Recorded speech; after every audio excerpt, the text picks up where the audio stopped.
pimpinan Muhammadiyah, kita dapat lebih tercerahkan wawasan kita.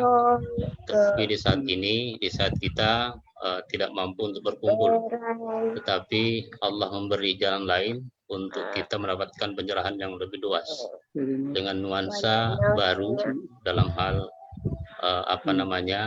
pencerahan di wilayah pimpinan daerah Muhammadiyah Kutai Timur. Saat ini kita akan mendengarkan paparan materi tentang Al-Ukhuwah Islamiyah di zaman COVID-19 ini. Ya, karena itu sekali lagi kepada Al-Ustaz Fahmi Salim Segap, kami sampaikan terima kasih yang tak terhingga atas pencerahannya nanti. Dan kami mohon pada seluruh hadirin yang hadir di ruang ini, kiranya betul-betul dapat menyimak materi yang disampaikan oleh beliau, sehingga wawasan kemuhammadiyahan kita, pencerahan dalam rangka merajut persaudaraan di antara kita, baik di internal perserikatan maupun inter dan antar organisasi lain, ya betul-betul dapat kita berperan atau bisa menjadi qudwah atau teladan bagi organisasi-organisasi yang lain. Saya kira demikian yang dapat pimpinan daerah sampaikan. Sekali lagi kita menyimak materi yang akan disampaikan oleh Ustaz Fahmi Salim Zubair dari Wakil Ketua Majelis Tabligh Minat Pusat Muhammadiyah. Dari kami kurang lebihnya mohon maaf. Wabillahi taufiq hidayah. Fastabiqul khairat. Assalamualaikum warahmatullahi wabarakatuh. Waalaikumsalam warahmatullahi wabarakatuh. Terima kasih warahmatullahi wabarakatuh. Ustadz Sirajuddin yang mewakili pimpinan daerah Muhammadiyah Kutai Timur. Dan selanjutnya kita bersama-sama akan mendengarkan kajian Islam, yaitu tentang ukhuwah Islamiyah di masa pandemi COVID-19. Karena waktu sudah menunjukkan jam 8:30 waktu Kalimantan Timur, Ustadz. Untuk itu, ila Ustadzuna Fahmi Salim LCMA falyatafaddal maskura. Dipersilakan, Ustadz.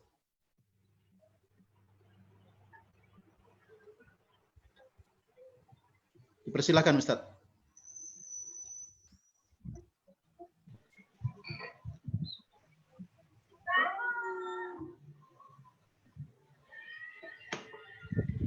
Bismillahirrahmanirrahim. Alhamdulillahirabbil alamin.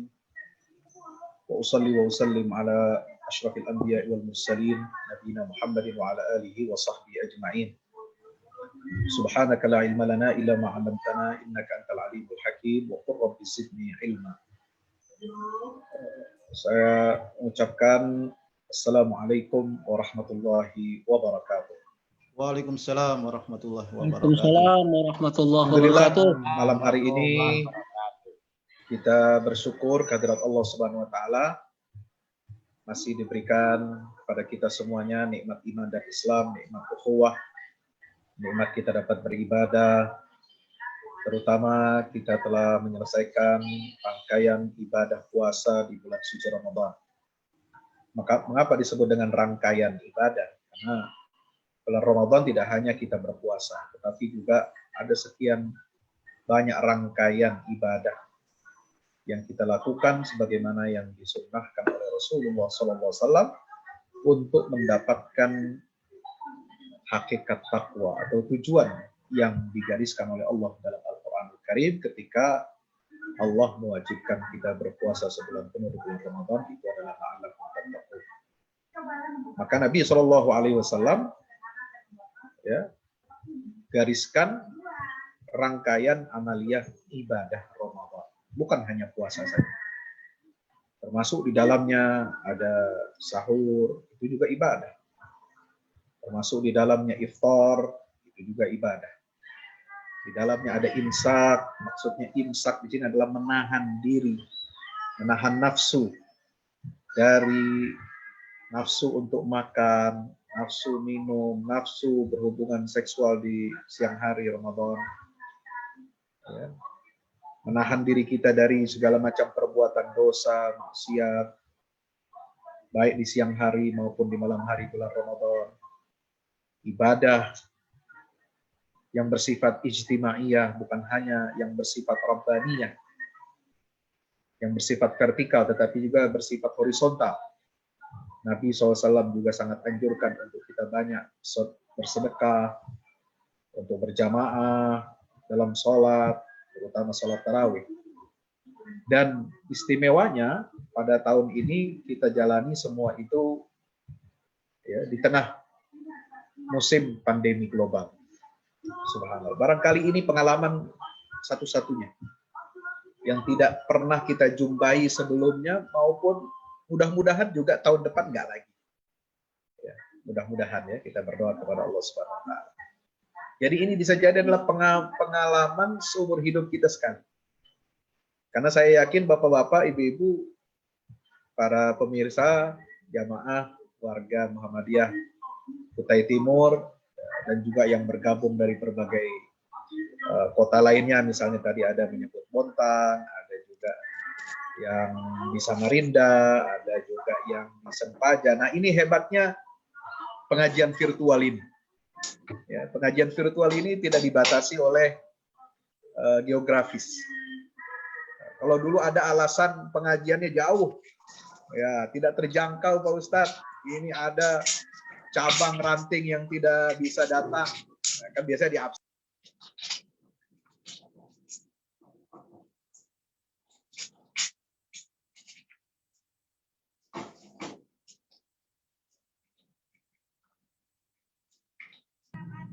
Suaranya hilang. Unmute, nggak boleh ya.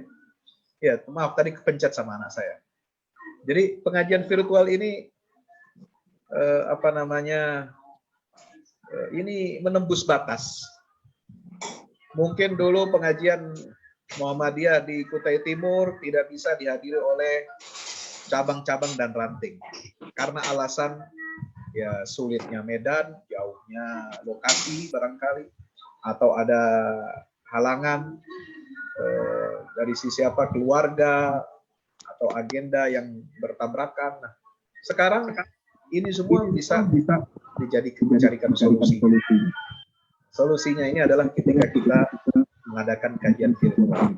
Itu dari sisi konsolidasi jamaah. Ya, saya heran juga kalau mungkin di sini partisipannya jamaahnya cuma hadir 37 orang nih. Ya, mestinya udah nggak ada alasan lagi. Ya, barangkali kalau ada alasannya itu barangkali sinyalnya di daerah itu ya. Atau aplikasi gadgetnya yang kurang mendukung. Nah, itu bisa jadi karena masih jenis smartphone yang lama yang tidak mendukung ya, untuk pakai aplikasi Zoom seperti ini. Tetapi itu lambat laun ini akan terjadi pergeseran-pergeseran. Dan hambatan lokasi, ya, jarak, itu insya Allah tidak akan menghalangi kita untuk tetap bersilaturahim dan termasuk juga menuntut ilmu. Nah, jadi pandemi ini, subhanallah, kita seumur hidup sekali ini mengalami ini. Dan kemarin itu pengalaman yang paling istimewa menurut saya. Pengalaman yang paling istimewa. Dan saya sendiri merasakan, saya justru bersyukur. Bayangkan Pak, kalau hari biasa, kalau Ramadan, biasa tahun-tahun sebelumnya itu, saya hampir tidak bisa istirahat. Habis waktu di jalan. Apalagi di Jakarta macet. Pewanas itu dari siang sampai malam. Ya, jalan, Masya Allah. Ini hampir tidak ada waktu untuk keluarga. Ya, hampir tidak ada waktu kita untuk beristirahat. Buka puasa dengan keluarga saja bisa dihitung jari dalam satu bulan itu. Dan alhamdulillah dengan adanya seperti kita bisa fokus di rumah. Ya. Dalam keadaan darurat seperti ini kita mengamalkan firman Allah dalam surat Yunus 87. Wa wahayna ila Musa wa akhihi an tabawwa'a liqaumikuma bi Misra buyutan waj'alu buyutakum qiblah wa aqimus shalah wa basyiril mu'minin. Kami telah wahyukan kepada Musa dan saudaranya. Siapa saudaranya? Itu Harun yang menjadi teman dakwah, jadi teman seperjuangan. Ya. Wa auhayna ila Musa wa akhihi an tabawwa'a liqaumikuma bi Misra buyutan waj'alu buyutakum qiblah. Ya. Musa dan Harun ini kerabat yang menjadi dua sejoli dalam dakwah.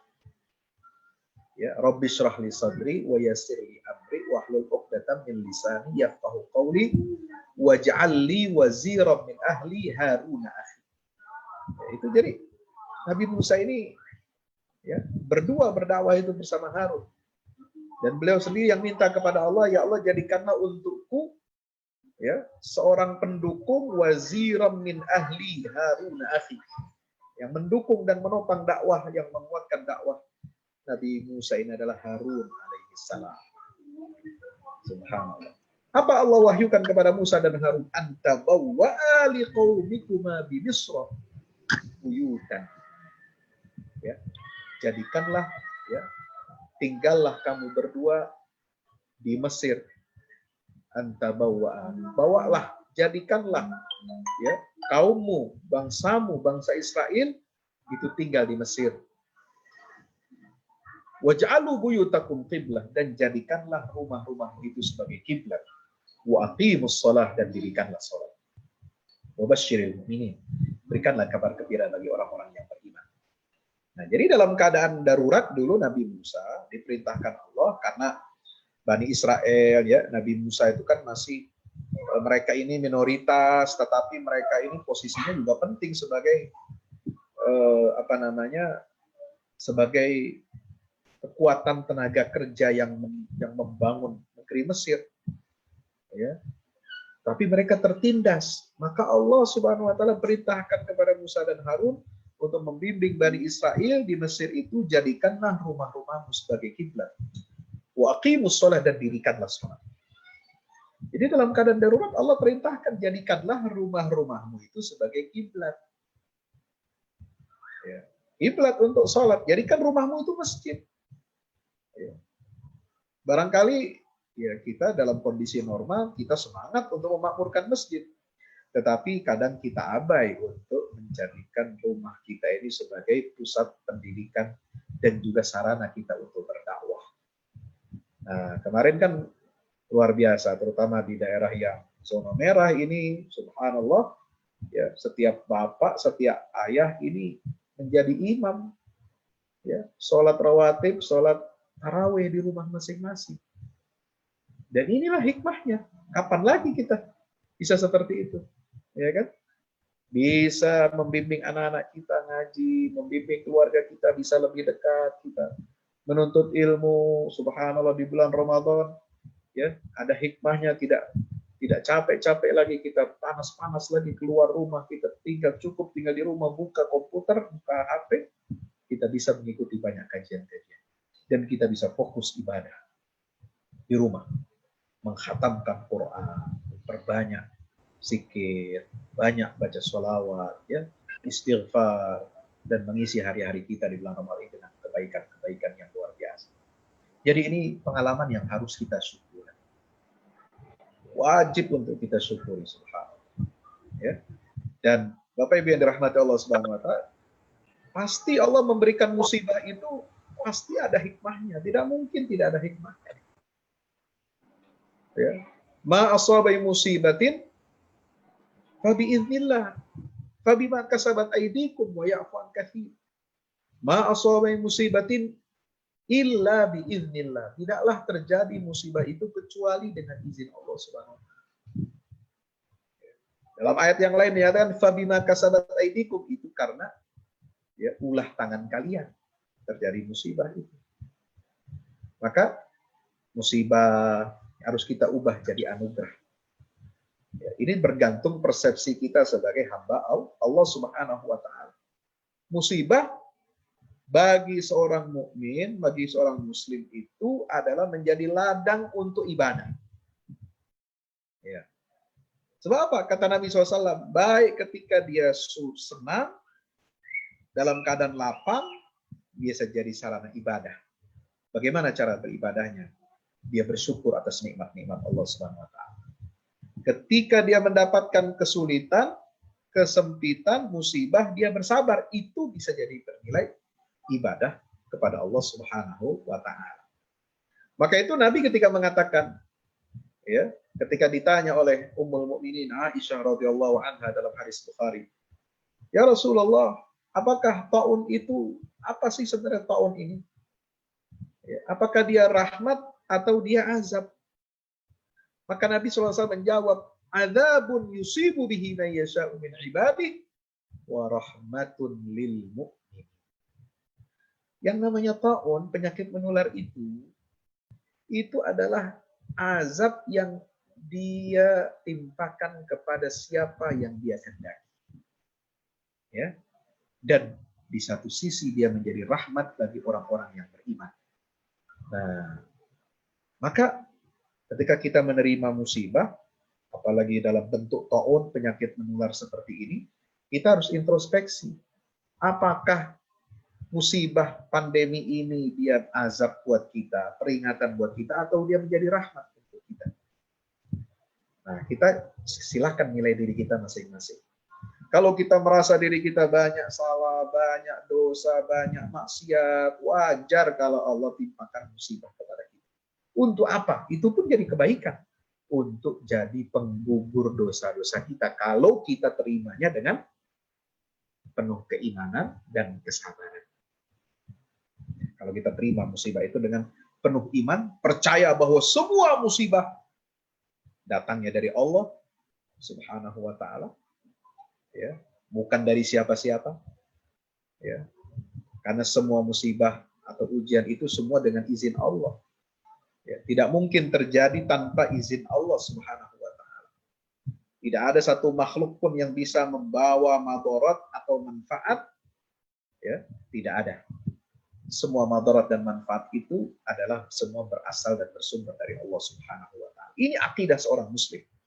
Jadi ketika dia menerima musibah, dia meyakininya bahwa itu semua berasal dari Allah.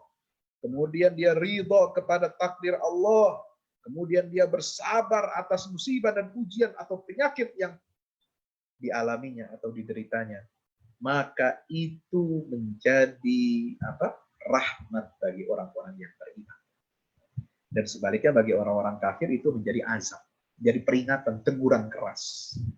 Subhanallah. Bapak Ibu yang dirahmati Allah Subhanahu wa taala, saya pikir saya tidak ingin mengulangi lagi ya tema-tema tentang pandemi ini, karena kita berharap ini sudah, ya, mudah-mudahan ini sudah kita masuk masa transisi dan secara bertahap, tetapi juga harus tetap waspada.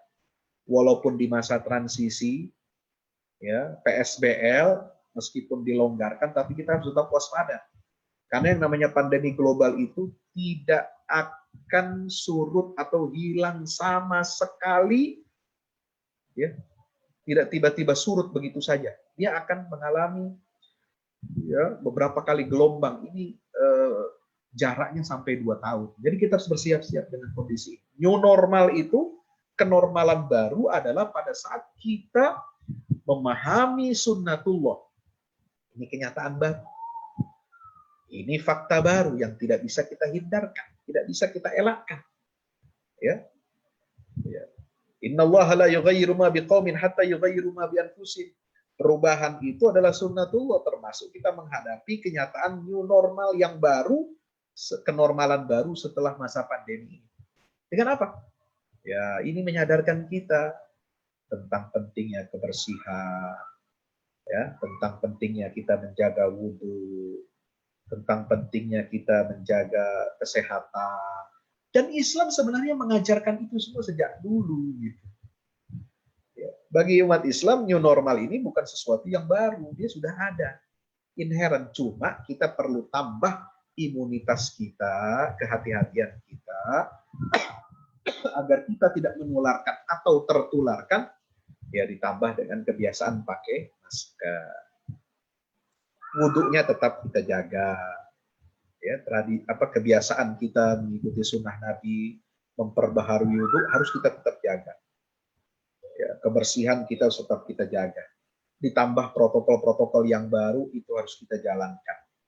Ya, supaya ini membawa kemaslahatan dan kebaikan buat kita semuanya. Ya. Jadi Islam ini tidak anti perubahan. Segala sesuatu itu sudah diantisipasi oleh Islam.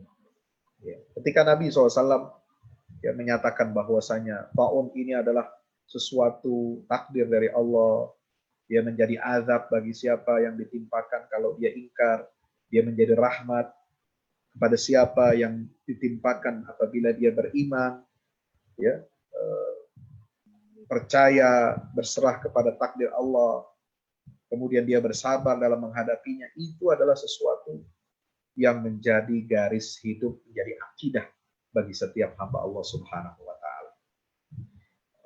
Bapak, Ibu-ibu, sahabat-sahabat yang dirahmati Allah Subhanahu wa taala, maka Majelis Tabligh ya, pimpinan Pusat Muhammadiyah kemarin sudah mengeluarkan maklumat juga, ya, memperkuat maklumat atau edaran PP Muhammadiyah menghadapi era new normal.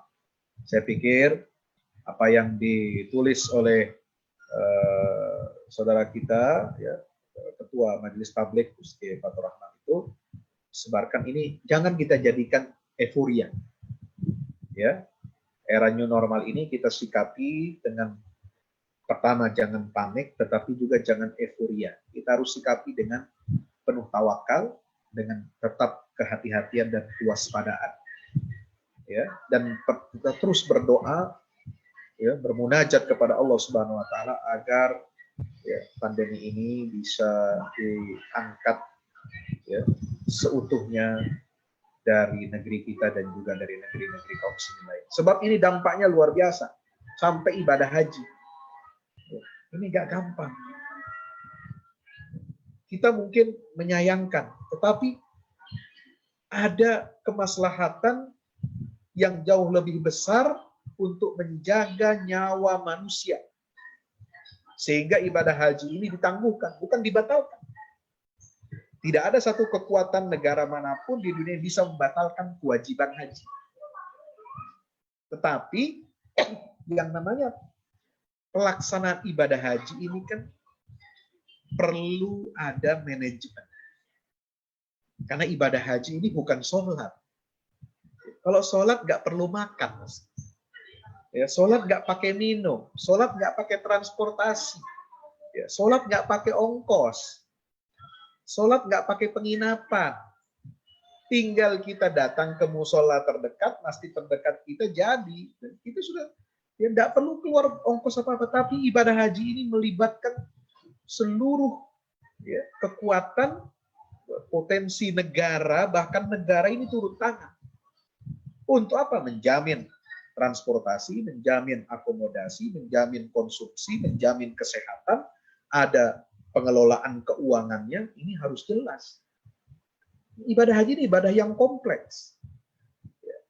Nah, di situ berkumpul jutaan manusia dalam satu lokasi, satu tempat, di dalam satu waktu, ya, dan ini tidak mudah kalau ketika terjadi wabah penyakit ini terjadi, apalagi dia sifatnya fluktuatif, ada gelombang-gelombang. Ya, kemarin Jeddah, Makkah, Madinah sudah melakukan pelonggaran, tetapi kemudian di lockdown lagi. Ya, subhanallah. Bapak-bapak ada yang hadir di masjid. Assalamualaikum warahmatullahi wabarakatuh. Ya, ini terima kasih. Ada yang hadir di rumah, ada yang hadir di masjid ya. Jadi yang hitungannya di mana? Di Zoom ini ada 38, nah yang di masjid mudah-mudahan ada jauh lebih banyak ya, insya Allah. Ya. Jadi Bapak Ibu yang dirahmati Allah, ini harus kita terima. Ya.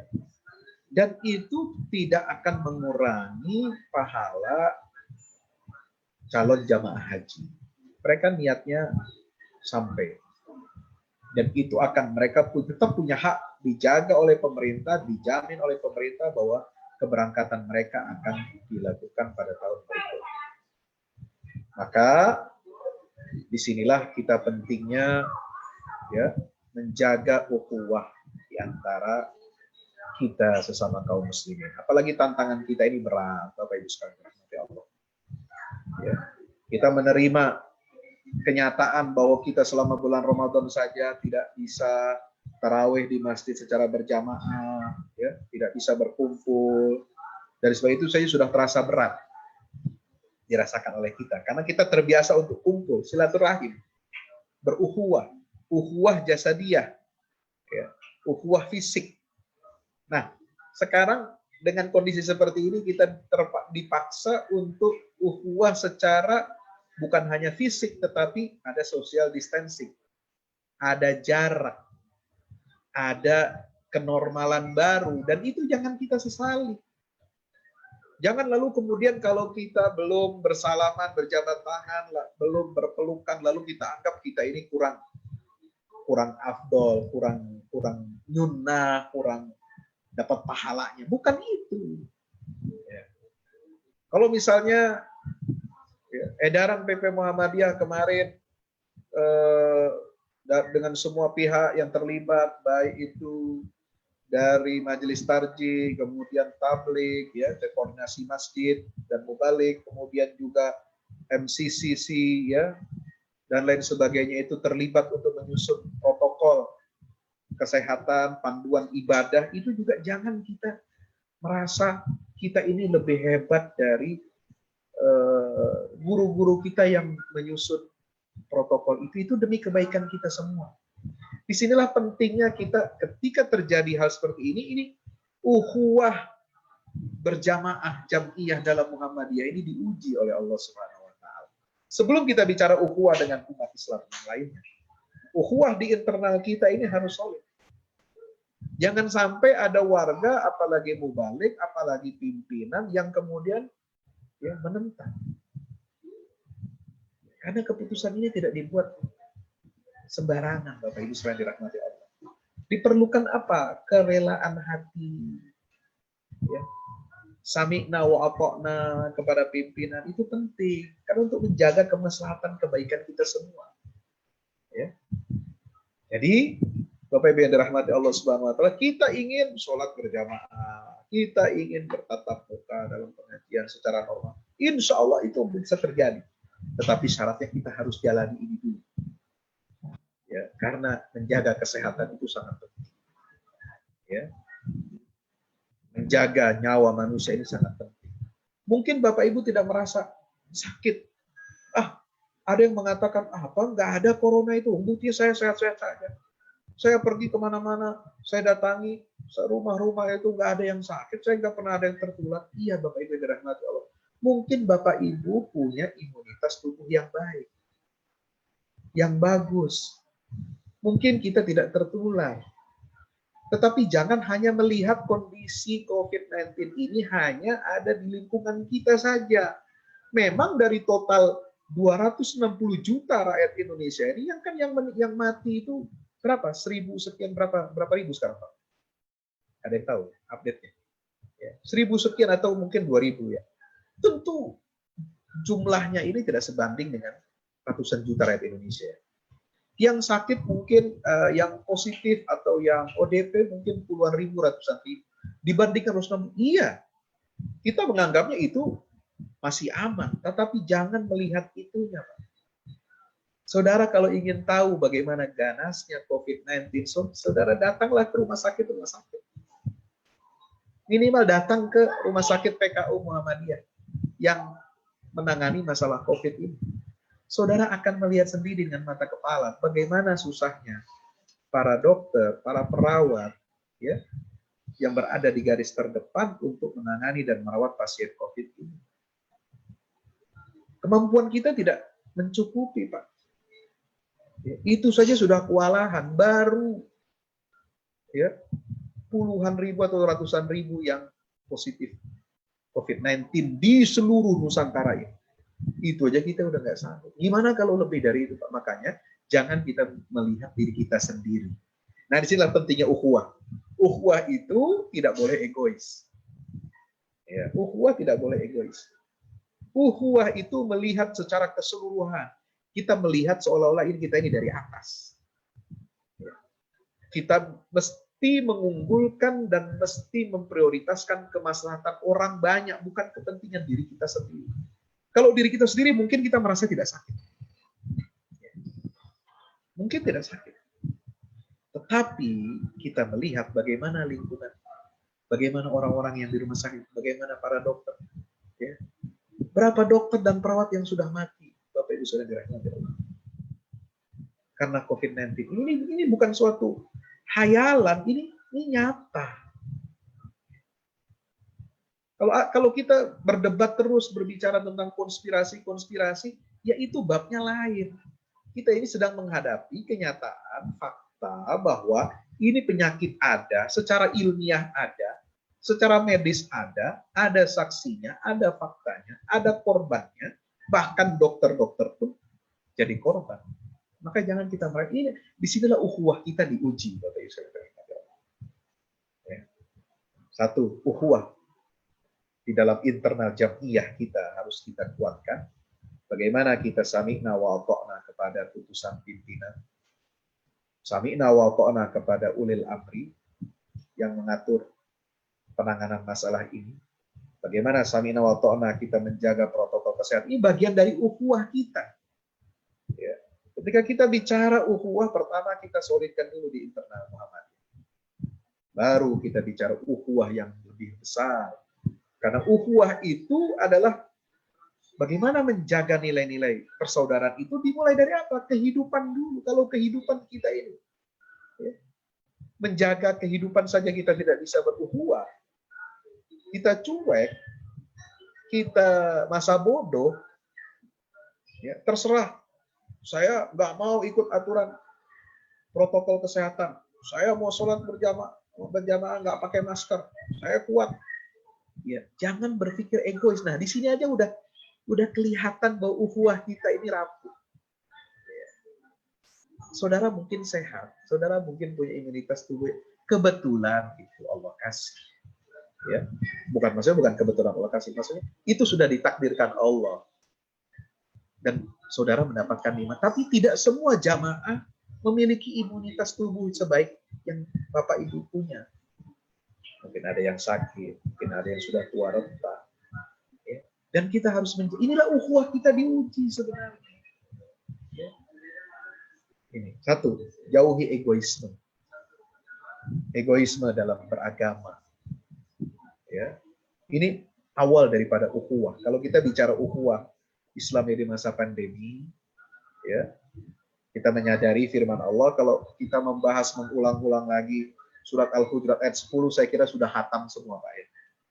Innamal mu'minuna ikhwatun fa aslihu baina akhwaikum. Itu apalagi konteksnya kan dalam konteks mendamaikan dua saudara. Tapi bagaimana ketika terjadi, ya, musibah seperti ini, kita ini ukhuwahnya harus lebih tinggi daripada itu. Ketika mendamaikan dua saudara yang bertengkar saja, kita harus berukhuwah. Apalagi ini kita, ya, yang bertengkar ini bukan sesama manusia, tapi ini ada satu makhluk yang menjadi ujian buat kita, yang sangat ganas, ya, meskipun kecil, tidak kelihatan oleh mata kepala, ya, kasat mata, tapi dia sangat ganas dan bisa menyerang imunitas tubuh yang rentan, yang mudah untuk terserang penyakit. Nah, disinilah kita harus mengedepankan ukhuwah. Jangan kedepankan egois. Harus ada ukhuwah di situ yang berbicara. Bapak Ibu yang dirahmati Allah Subhanahu wa taala. Ini satu. Ketika kita bicara ukhuwah di masa pandemi, ukhuwah Islamiyah ini kita wujudkan kenapa? Tenggang rasa, solidaritas, ya, memprioritaskan kemaslahatan jamaah, memprioritaskan kemaslahatan umat, menjaga kesehatan, menjaga imunitas, itu yang menjadi prioritas ukhuwah kita saat ini. Yang kedua, prioritas kedua ukhuwah di masa pandemi adalah bagaimana kita harus saling memperhatikan kondisi saudara kita, terutama yang terdampak dari COVID-19. Ya, bukan terdampak secara kesehatan, tetapi terdampak secara ekonomi. Daya beli kita menurun. Kenapa? Karena orang berkerumunan dibatasi. Coba kemarin biasa bulan puasa, ya, di Samarinda, di Kutai, ya. Biasa kalau bulan puasa mau menjelang maghrib sore-sore jam 4, habis asarnya sudah ramai kan? Di jalanan di depan rumah untuk beli makanan buka puasa. Tapi dengan adanya PSBB, subhanallah, ini kan orang tidak bisa keluar, tidak berani keluar. Ya. Ini berdampak kepada apa? Sektor kecil, ekonomi UMKM. Ya, ini dampaknya luar biasa. Berapa bulan sektor UMKM ini terimbas, gitu ya. Yang bekerja di sektor informal yang lainnya, misalnya, ini juga berdampak. Supir, angkot, yang biasa ada transportasi banyak di bulan Ramadan, ya kan? Kemudian supir pengemudi ojol, taksi, ojek dan sebagainya biasa mengangkat banyak sepi kan. Ya, pedagang-pedagang kecil, pedagang kaki lima yang biasa meramaikan sore hari dan malam hari Ramadan pasca tarawih itu kan banyak orang gelar dagangan. Ini terdampak. Nah, disinilah tugas Jam'iyah kita sebagai warga Muhammadiyah menunjukkan kepedulian. Bagaimana kita ikut proaktif ya untuk bersama-sama kita menanggulangi dampak secara tidak langsung dari COVID-19. Ya. Karena kalau yang terdampak secara kesehatan langsung itu jumlahnya mungkin tidak seberapa. Mungkin di kecamatan kita hanya 1-2 orang. Ya kan? Mungkin di kelurahan kita hanya 1-2 orang, tetapi yang terdampak dari COVID ini bukan yang dari sisi kesehatan, justru dari sisi ekonomi, penghasilan, pekerjaan. Nah di sini Jam'iyah ya, Muhammadiyah ini dengan lembaganya, amal usahanya, masjid-masjidnya, ini harus menjadi lumbung, ya, lumbung kebutuhan pokok umat. Ya. Infak, sedekah-sedekah yang kita kumpulkan di bulan Ramadan, mari ya itu diwujudkan dengan apa? Dengan kita bersatu ya menjadikan masjid-masjid Muhammadiyah ini di daerah kita masing-masing menjadi lumbung pangan bagi umat, memberikan bantuan santunan kepada yang memerlukan. Ya. Nah, segenap sumber daya kita harus ke sana. Guru-guru ngaji, ya, perlu kita pikirkan. Guru-guru ngaji Muhammadiyah, yang informal maupun yang formal. Ya, guru-guru honorer, ya, yang mereka bukan guru tetap di persyarikatan. Ini juga harus kita pikirkan. Bagaimana mereka bisa bisa makan. Ini mau bisa makan. Ya. Dengan lauk yang seadanya tidak masalah. Yang penting dia bisa makan. Harus bertahan hidup. Ini harus dipikirkan. Ya, MCCC bergerak bersama MDCC dengan lazismu. Ini harus kita menggerakkan potensi umat ini, warga Muhammadiyah ini menjadi apa? Menjadikan masjid kita ini sebagai lumbung-lumbung pangan. Inilah bentuk solidaritas ukhuwah yang nyata, yang real, ya, di masa pandemi. Dan kita harus membuat planning program jangka panjang. Ini kan jangka pendek kemarin 1-2 bulan. Kita harus buat jangka menengahnya. Kita harus jangka panjangnya. Ini bagaimana mengelola new normal ini dari secara ekonomi ini selama 2 tahun, Pak. Karena itu sudah sunnatullah, ini sudah pengalaman flu Spanyol tahun 1918 itu. 100 tahun yang lalu itu dunia ini mengalami pandemi global juga. 50 juta orang yang mati, Pak. Sekarang mungkin baru berapa juta seluruh dunia yang mati. Itu lebih dahsyat yang ini. Ya. Itu 2 tahun baru selesai. Dan kita sekarang mengalami, dan virus itu yang disebut dengan virus flu, influenza, itu kan dari flu Spanyol dulu. Yang influenza itu nggak ada obatnya ya. Ya paling obatnya ya kayak minum-minum kita obat-obat biasa itu. Artinya kita sudah terbiasa, kita sudah 100 tahun lebih ada virus namanya flu influenza. Itu akhirnya menjadi apa? Menjadi sesuatu yang sudah biasa kita alami. Flu itu dampak dari yang dulu. Ya, flu Spanyol tahun 1918. Ya, pilek-pilek, bersin-bersin, batuk-batuk itu bentuk virus yang dulu ada. Ketika itu dulu menjadi pandemi global. Yang dulu itu menyebabkan kematian. Ya, alhamdulillah sekarang kalau flu-flu biasa kan tidak menyebabkan kematian.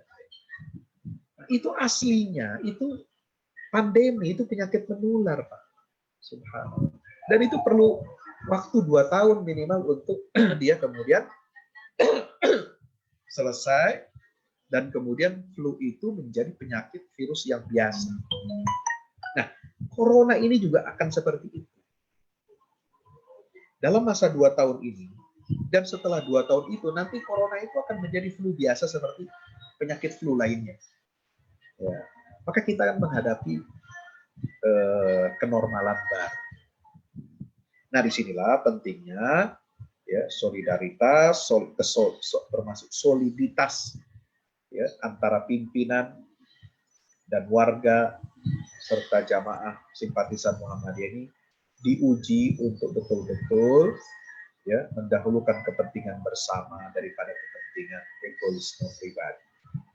Disinilah kita akan mewujudkan bagaimana visi menjadi masyarakat yang utama, ya, masyarakat Islam yang sebenar-benarnya menuju baldatun thayyibatun wa rabbun ghafur, dimulai dari apa? Dari tekad kita, dari azam kita untuk senantiasa memberikan kemaslahatan dan kebaikan bagi orang banyak. Dan ini yang menjadi filosofi dasar ketika Ki Ahmad Dahlan ya mendirikan Jamiah Muhammadiyah ini berangkat dari apa? Teologi al-ma'un. Ara'aital ladzi yukadzibu bid-din, fadzalika alladzi yad'ul yatim wa la yahuddu 'ala ta'amil miskin. Fawailul lil musallin alladziina hum 'an shalatil sahun alladziina hum yura'un wa yamna'una. 5 kategori ya, orang yang mendustakan agama itu. Ya, menelantarkan anak yatim, tidak peduli kepada fakir miskin, kemudian orang yang sholatnya lalai, ya, kemudian orang yang amalnya itu ketika beramal riya, dan yang keempat tidak memberikan bantuan atau pertolongan kepada yang membutuhkan. Nah, disinilah solidaritas kita diuji ya dengan kita melakukan 5 hal ini yang ada dalam surah. Demikian sebagai pengantar dari saya. Ya, mudah-mudahan bermanfaat. Nasrul minallah wa fathun qarib. Wa basyiril mu'minin. Wassalamualaikum warahmatullahi wabarakatuh. Suara televisinya kan kecilin. Terus kecilin suara televisi. Ya. Dan waktu ke depan masih sekitar 40 menit. Ya, luar biasa. Musibah harus kita rubah menjadi anugerah.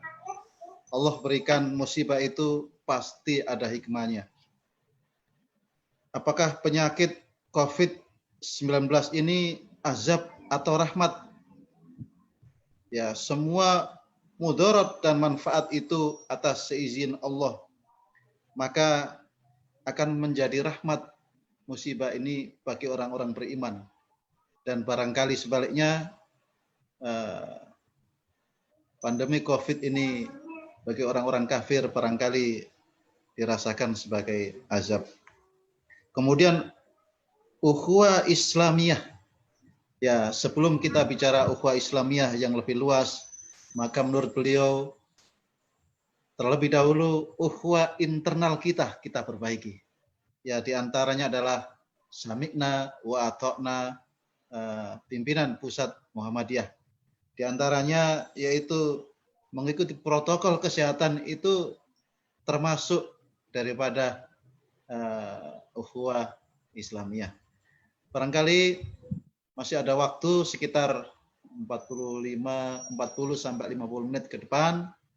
Dipersilakan Bapak Ibu sekalian untuk memanfaatkan kesempatan ini dengan sebaik-baiknya, bertanya, diskusi dengan beliau. Dipersilakan.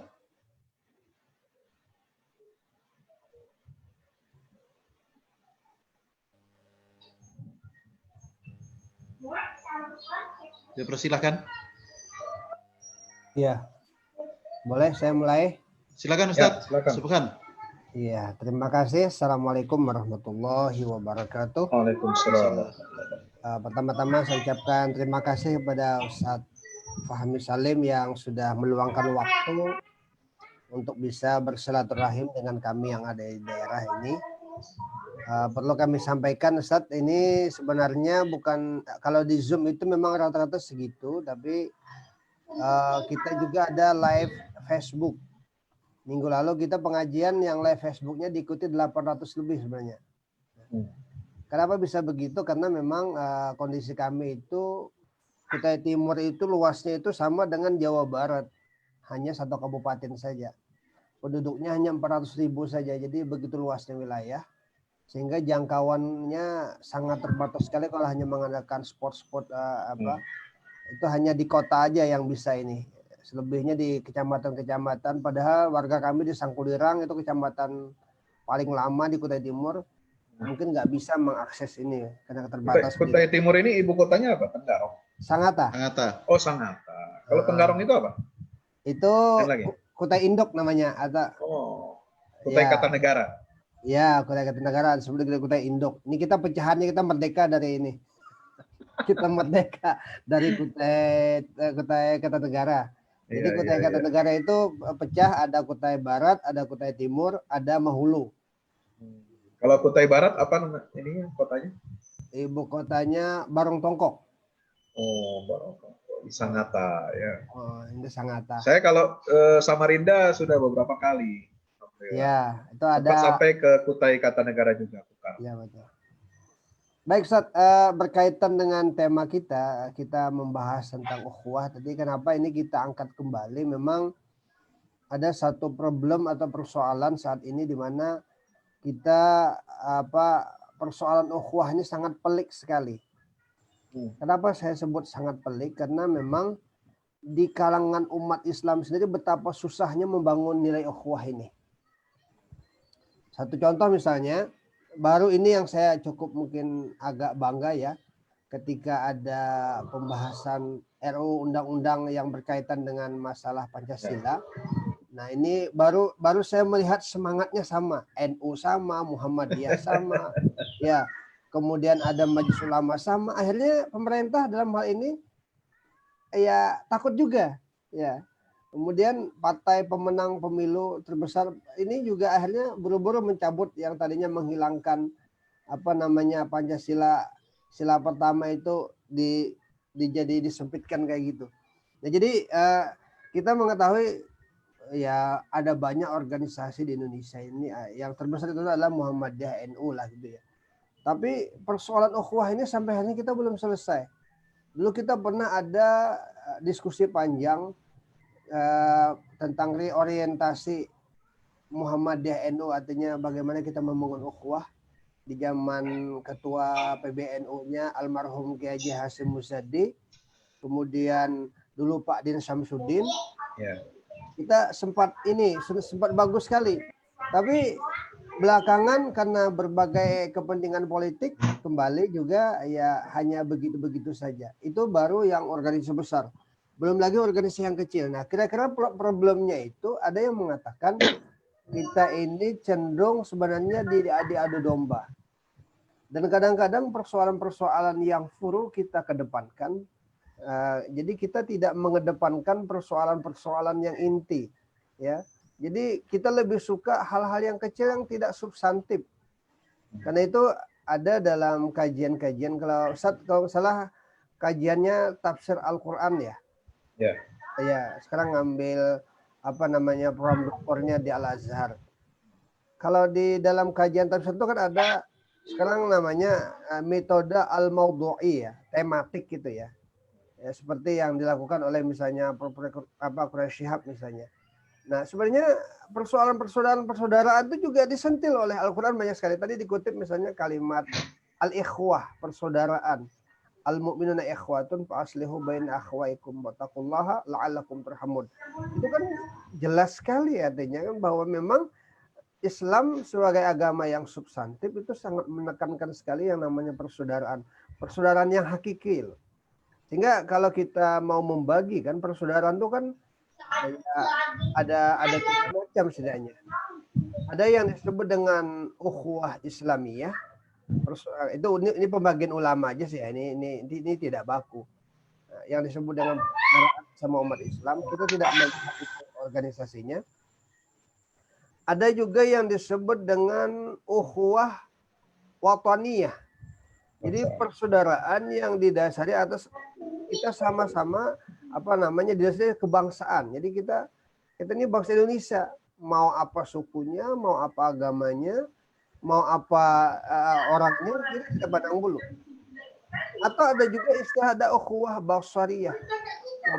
Jadi nilai-nilai persaudaraan itu dilandasi nilai-nilai kemanusiaan. Nah, tetapi sekali lagi sampai hari ini kita umat Islam, ya bukan hanya di Indonesia, di seluruh dunia mungkin ya, sepertinya kita membangun ukhuwah itu luar biasa susahnya. Sampai-sampai ada partai di Mesir namanya Ikhwanul Muslimin. Nah, dari kata ukhuwah juga kan, itu sampai hari ini dikejar-kejar. Bahkan orang-orangnya yang di pengikut partai Ikhwanul Muslimin ditangkap. Di mana-mana ada Ikhwanul Muslimin di dunia itu ya dianggap sebagai orang yang teroris lah, ekstrim lah, radikalis dan sebagainya. Nah, pelabelan seperti ini adalah menggambarkan bahwa betapa susahnya kita membangun ukhuwah di kalangan umat Islam. Karena memang antar umat Islam itu sendiri tidak ada kesamaan visi. Dulu pernah ada semacam keyakinan ya bahwa abad 15 Hijriah atau 21 Miladiyah Masehi akan terjadi kebangkitan umat Islam. Nah, apakah itu terjadi? Saya juga pesimis, tapi tidak boleh tentunya sebagai umat kita, sebagai umat Rasulullah pesimis. Tapi kenyataannya kita masih belum bisa melakukan hal itu. Ya, itu mungkin tanggapan saya. Terima kasih, Ustaz. Ya, terima kasih Pak Ustadz Subhan. Ukhuwah ini sangat pelik di kalangan umat Islam. Ya. Padahal ukhuwah ini menjadi sebuah penguat ya di kalangan umat Islam itu sendiri. Namun kenyataannya untuk mewujudkan itu agak susah. Silakan Ustadz. Ya, ukhuwah itu memang mudah diucapkan, tetapi realisasinya sulit. Tetapi bukan berarti tidak bisa dilakukan atau tidak bisa diwujudkan. Ya, ketika Allah menyatakan innamal mu'minuna ikhwah, ya Allah pasti sudah menakar bahwasanya persaudaraan di antara orang beriman itu pasti bisa diwujudkan dan pasti bisa terrealisasi. Karena apa yang disampaikan Allah dalam Al-Quran itu berarti sesuatu yang memang sudah pasti menjadi sesuatu faktual, sesuatu yang pasti akan terwujud. Nah, persoalannya adalah ketika ada berbagai macam kepentingan, ya, sehingga ukhuwah ini sulit untuk diwujudkan dalam tataran yang hakiki. Makanya salah satu formula yang paling mudah untuk mewujudkan ukhuwah itu adalah ketika ada common enemy, ada musuh bersama. Nah, isu PKI ini kan musuh bersamanya umat Islam. Ya, isu Pancasila, ketuhanan yang Maha Esa ini isu bersamanya umat Islam. Maka yang mau mengusung ateisme, yang mau mengusung komunisme, ya, yang mau menegasikan atau menafikan Pancasila dalam Piagam Jakarta 22 Juni maupun yang 18 Agustus tahun 45 itu pasti akan menjadi musuh bersama umat Islam. Karena NU dan Muhammadiyah ini ya adalah dua kekuatan pilar penting yang dulu masuk dalam panitia yang menyusun ya Undang-Undang Dasar mulai dari tahun 1 Juni, 22 Juni sampai 18 Agustus 45. Tanpa ada persetujuan NU dan Muhammadiyah itu nggak ada itu namanya Pancasila 18 Agustus. Ya, tanpa ada persetujuan Ki Bagus Hadikusumo itu nggak bisa itu 7 kata dalam sila pertama itu kemudian dihapus sebagai bentuk kelapangan dada dan kerelaan tokoh-tokoh Islam untuk mempersatukan bangsa ini yang majemuk dan plural. Nah, maka itu musuh bersama itu ini yang bisa mempersatukan umat Islam. Ya, seperti yang terjadi sekarang. Dulu tahun 2016 ketika terjadi kasus pelecehan penodaan agama, umat Islam bisa bersatu. Betul. Ya kan? Ya. Dari semua elemen. Nggak pandang dia FPI, nggak pandang dia HTI, nggak pandang dia Muhammadiyah, nggak pandang dia NU, nggak pandang dia Salafi atau macam-macam, semua sama. Karena punya kesamaan apa?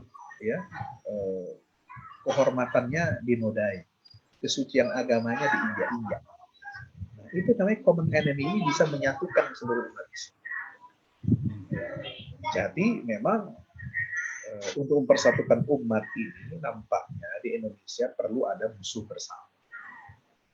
Perlu ada musuh bersama, Ustadz ya. Perlu ada musuh bersama. Kalau tidak ada, nanti yang ada kepentingan. Kepentingan ini bisa berbeda-beda. Betul, betul, betul. Kalau pas terjadi kepentingannya, kepentingan bersama, mungkin bisa. Tapi kalau kepentingannya masing-masing beda-beda, itu lain lagi ya. Setelah 2016 kemarin, ya 2018, 2019 sudah beda lagi kepentingannya kan. Sudah bagi-bagi kekuasaan, tawar-menawar kekuasaan. Nah, ini yang bikin pecah lagi umat Islam. Ya. Ya, karena tidak ada musuh bersamanya. Ya.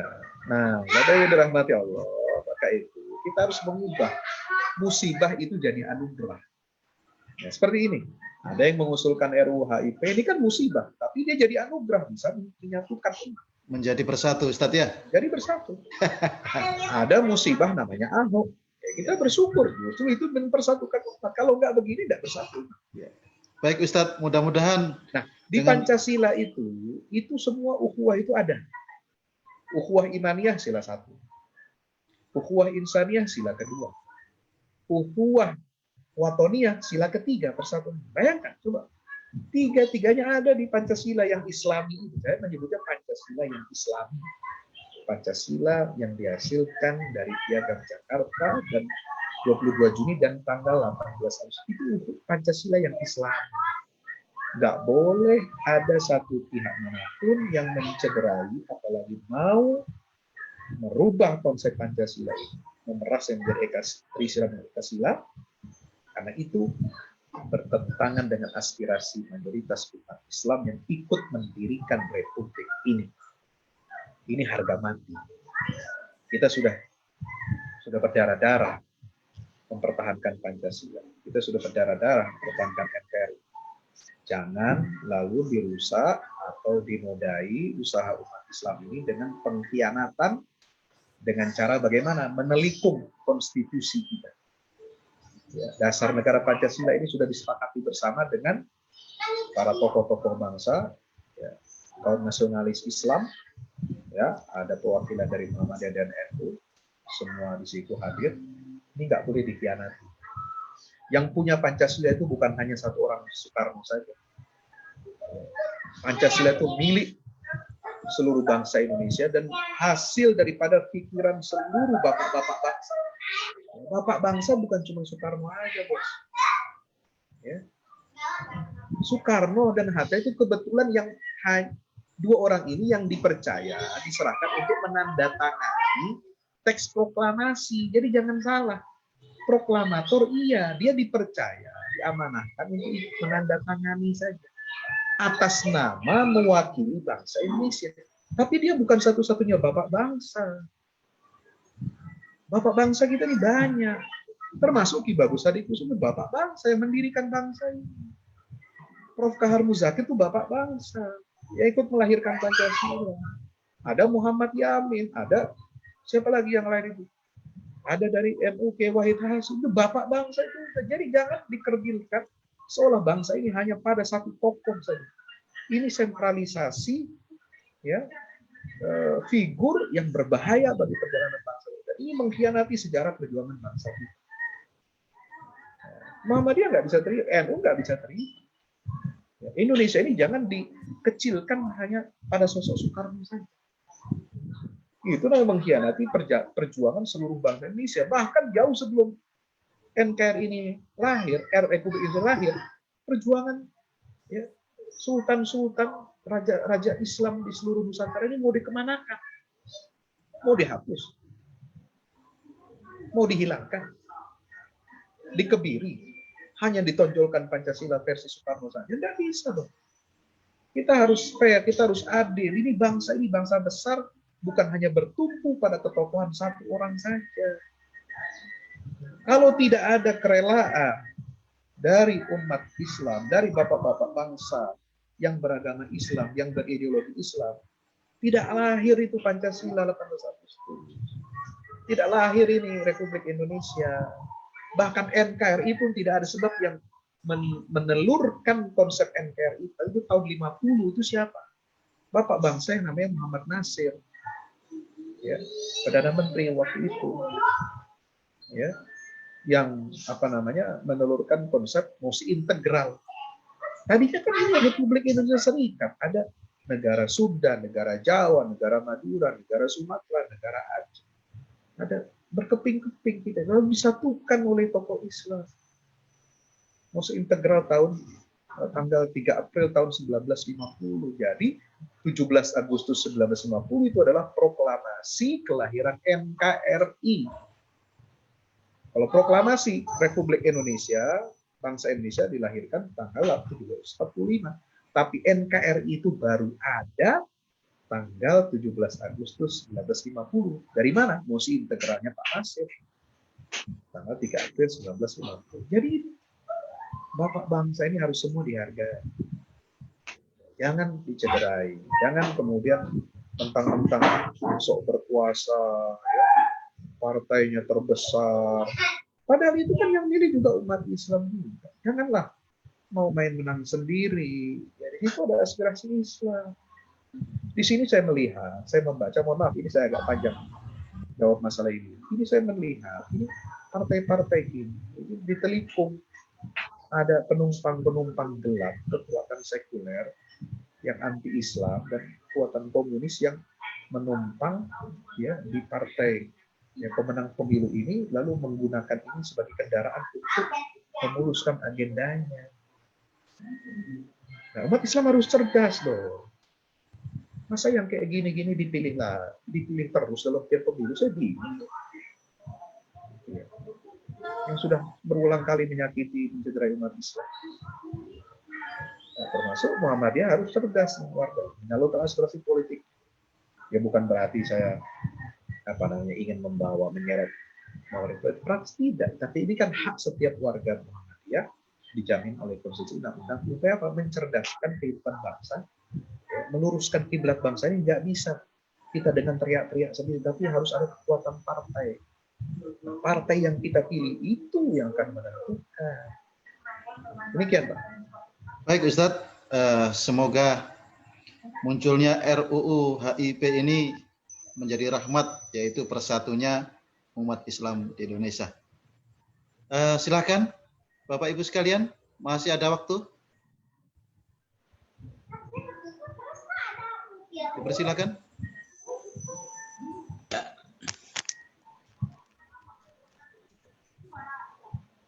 Boleh bicara? Silakan. Ustaz? Ya. Silakan. Assalamualaikum. Assalamualaikum. Waalaikumsalam. Dari Samarinda. Samarinda. Bapak siapa? Mahnun Usni. Oh, silakan Pak Mahnun. Ustadz Fahmi, ini terkait lagi. Nampaknya menarik bahwa adanya pandemi COVID ini membawa rahmat ketika terjadi RUU HIP ini. Mungkin ketika kita berbicara anak muda saat ini tidak merasakan lagi tentang kejadian-kejadian tentang ideologi komunis pada waktu zaman dulu, ataupun ketika kita saat ini tidak lagi bisa banyak membaca atau melihat tentang bahayanya ideologi komunis.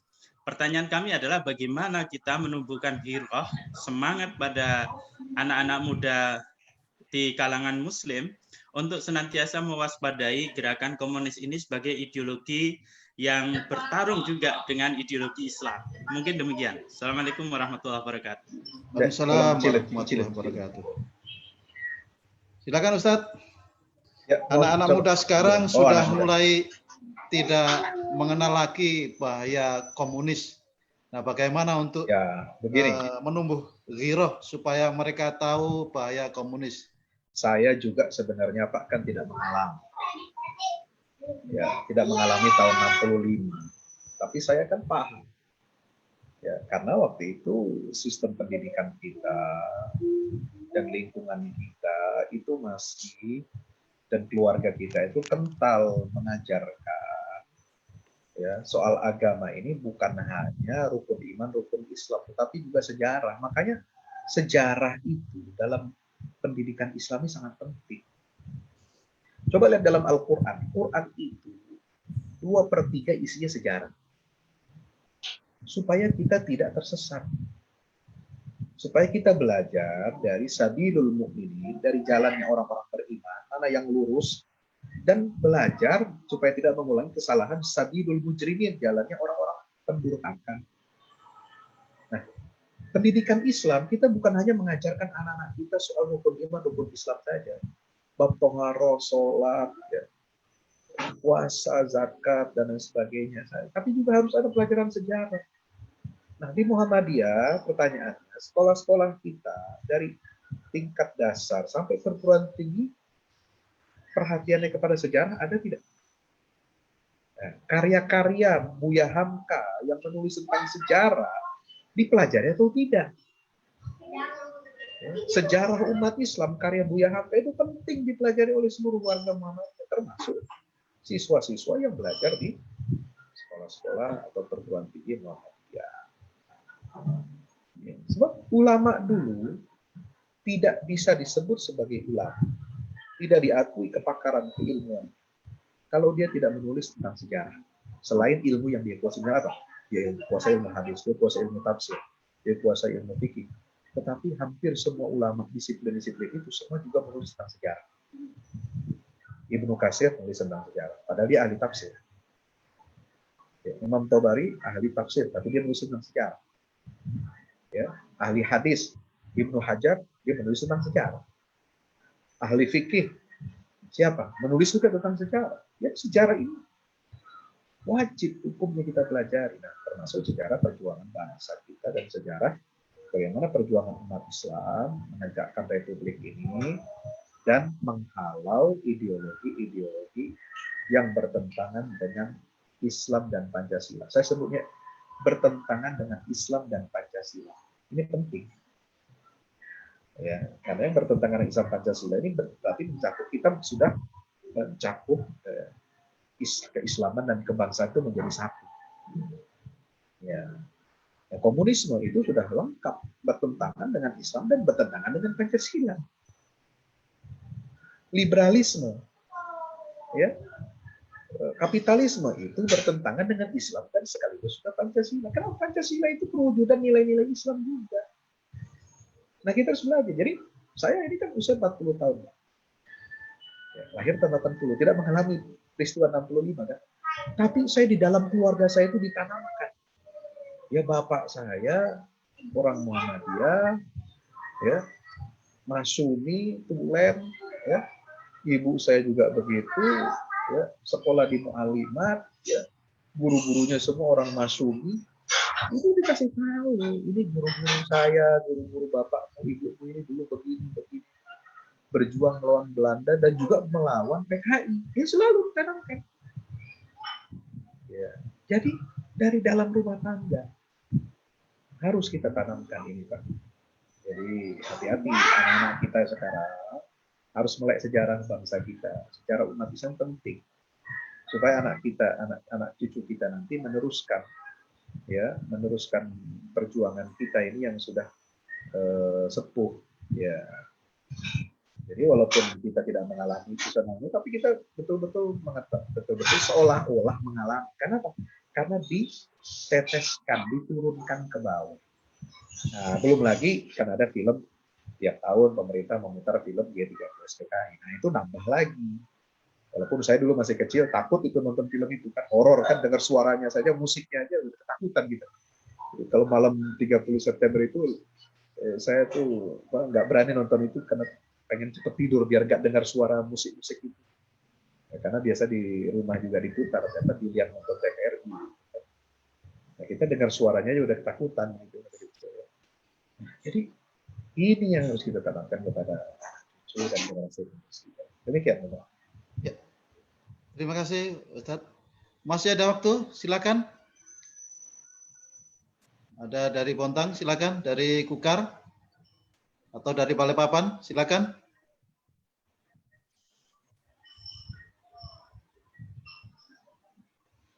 Ya, kalau enggak hadir di Baik. sini, nanti yang lain-lain ngundang lagi.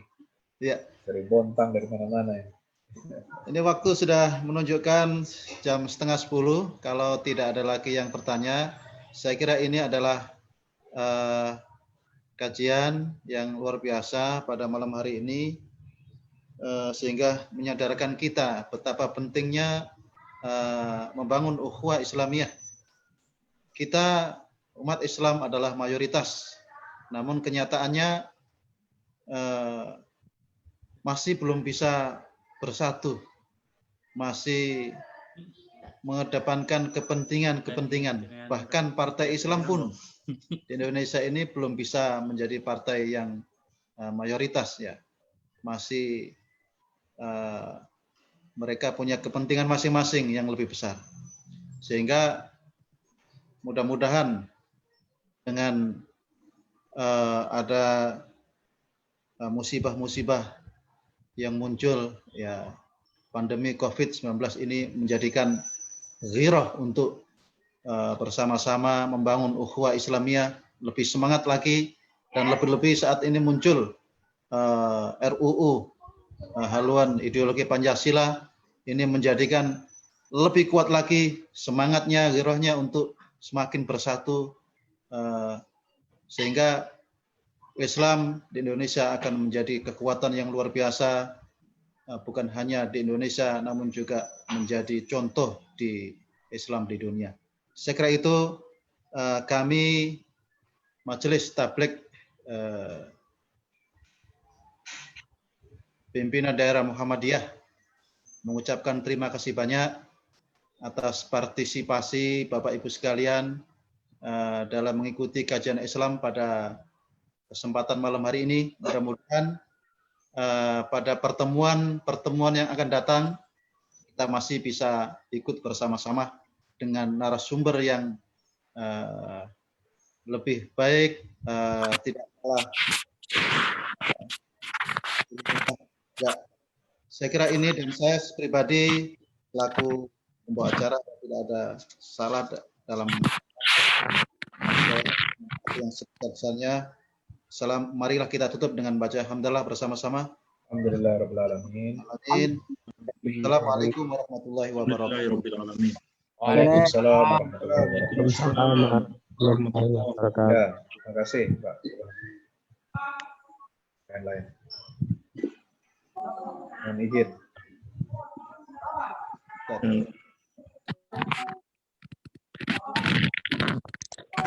Mas.